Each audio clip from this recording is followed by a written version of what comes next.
দর্শক আপনারা এখানে দেখতে পাচ্ছেন এই সেই লোক যে কিনা ভিক্ষা ব্যবসায়ী করে সফল, পাঁচতলা একটা বাড়ি করেছে, নিজস্ব প্রাইভেট কার রয়েছে, একটি নয় দুইটি নয় তিনটি বিবাহ করেছে। এই সেই লোক। আপনারা দেখে হয়তো ভাবতেছেন এ প্রতিবন্ধী কিংবা ভিক্ষুক, কিন্তু আসলে সে কিন্তু কোনো ভিক্ষুক কিংবা প্রতিবন্ধীও না, সে কিন্তু সুস্থ সবল একজন মানুষ। কেন সে এই ভিক্ষাবৃত্তি বেছে নিয়েছে আমরা তার কাছে জানার চেষ্টা করব।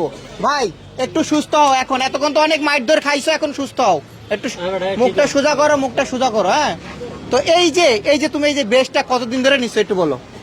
এই বেশ কতদিনের? 3 বছর। 3 বছর। 3 বছরে কত লক্ষ টাকা তুমি কামাইছো এইভাবে? কত টাকার মালিক? অনুমানিক হ্যাঁ 80-90 লাখ টাকার মালিক। 80-90 লক্ষ টাকার মালিক হয়েও তুমি কেন এই ভিক্ষা ব্যবসা করো? কেন করো? আমার ওই টাকা এখান থেকে আসছে ইনভেস্ট গুলা। এইখান থেকে মানে এই ভিক্ষা করে তুমি 80-90 লক্ষ টাকা ইনকাম করছো 3 বছরে? 3 বছরে। আচ্ছা, এই যে 5 তলা যে বাড়ি করছো, ওনারা যে আমাকে বললো, এটা কি সত্য? বাড়ি আছে 5 তলা? হ্যাঁ, বিয়া কয়টা করছো? 3টা। একটা আব্বু আম্মু করেছে, 2টা আমি করছি। একটা তোমার আব্বু আম্মু করাইছে, আর কি দুইটা তুমি নিজে করছো? বউগুলারে কই রাখো? ওগুলা একটা আছে আমার প্লাটের মধ্যে, আর 2টা বসুন্ধরায় থাকে। 2টা বসুন্ধরায় থাকে, আর একটা তোমার নিজস্ব ফ্ল্যাটে থাকে। মানে 3টার সাথে তুমি সংসার করো? 3টার সাথে। এই যে তুমি যে ভিক্ষা করো, তোমার ওয়াইফ গুলা কি জানে? তোমার ওয়াইফ জানে না। কি বলে বিয়া করছো তুমি? ওরা জানে যে আমি ব্যবসা করি। তুমি ব্যবসা করো? কিসের ব্যবসা করো? এক্সপোর্টের। ভিক্ষা ব্যবসা করো না ভাইয়া, তাহলে এক্সপোর্টের ব্যবসা। এক্সপোর্টের ব্যবসা করো? জি। এক্সপোর্টের ব্যবসা করে তিনি 80-90 লক্ষ টাকা আছে। এক্সপোর্ট কি ব্যবসা আপনারা দেখতে পাচ্ছেন। আজকে দেখেন সবাই কিন্তু একে হাতে নাতে ধরছে। হ্যাঁ, হাতে নাতে ধরছে। দোকানে আসছিল মানে ভিক্ষা নেওয়ার জন্য, কিন্তু তাকে তার একজন ভাই, এই ভাই কিন্তু তাকে ধরে ফেলেছে, হাতে নাতে ধরেছে। সে ভিক্ষা করা অবস্থায় তাকে হাতে নাতে ধরছে। সে সুস্থ এবং সবল মানুষ। প্রথমে আপনারা যারা দেখেছেন হয়তো বুঝতেছেন যে সে কিভাবে অভিনয় করে। একটু অভিনয়টা করে দেখাও, কিভাবে ভিক্ষা করো মানুষের কাছে। এখন ভিক্ষা করে দেখাও, যেভাবে ভিক্ষা চাও আমার কাছে ভিক্ষা চাও, ওইভাবে যেভাবে আচ্ছা, কিভাবে ভিক্ষা করো একটু দেখাও কিভাবে ভিক্ষা করো।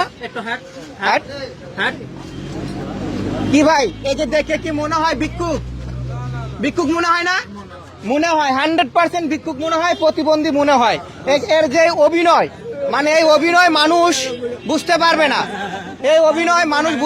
সে ভালো মানুষ। আজকে সে হাতে নাতে ধরা পড়েছে।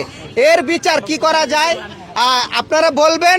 আর হচ্ছে এই ধরনের কিছু প্রতারকের কারণে দেখা যাচ্ছে যে যারা অরিজিনালি অসহায় প্রতিবন্ধী ভিক্ষুক, তারা কিন্তু ভিক্ষাটা পায় না। আমরা চাই এই ধরনের যারা দুর্নীতি করে বা যারা এই ধরনের কার্যকলাপ করে, এই ধরনের কার্যকলাপ যাতে না করে। তো ভাই, এই যে আজকে যে তোমার পাবলিক উত্তম মাধ্যম দিছে, এরপরেও কি তুমি ভিক্ষা ব্যবসা করবা? আর করবা? পাবলিক তো প্রচুর মাইট দিছে। হ্যাঁ,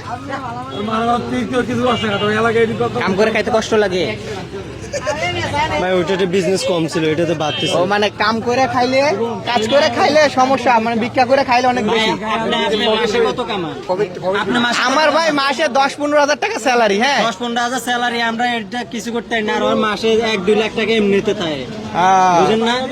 আচ্ছা ঠিক আছে, এরপর থেকে আর কোন সময় এই কাজ করবা না, ঠিক আছে? আর করবা? পাবলিক তো প্রচুর মাইর দিছে, আর মাইর খাওয়ার ইচ্ছা আছে? আচ্ছা ঠিক আছে, নেক্সট টাইম যদি এই এলাকায় দেখি সমস্যা আছে, ঠিক আছে, যাও এখন যাওগা।